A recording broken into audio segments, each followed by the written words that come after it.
Hello, in this jQuery programming video, I am going to show you how to select an element and a class. So what I mean by that is you only select a particular, element from your website, from your DOM, if it has a certain, name. So if it's of a certain element type and it has a certain class.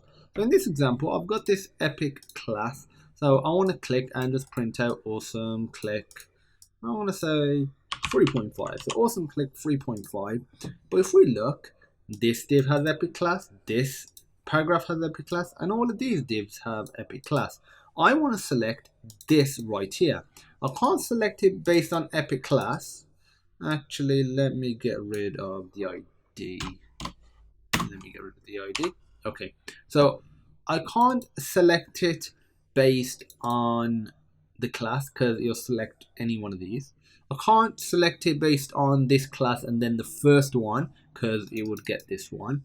Can't select it based on paragraph because it would get, these two. I could potentially select it based on paragraph and the first paragraph, but it might not be the first paragraph. I'll just switch you around so we can't even do that. And what is the solution? We need to select it based on the element name and the class. And to do that is really simple. You just put element name, which is p, dot the class name. Make sure there is no space.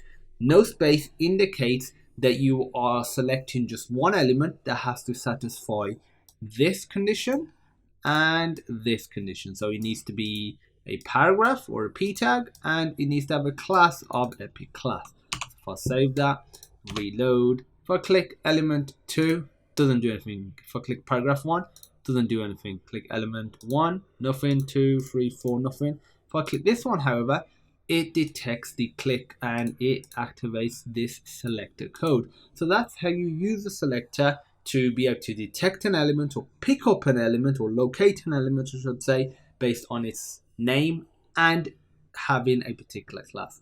So that's it for this video. Thank you for watching, and I look forward to seeing you in the next tutorial.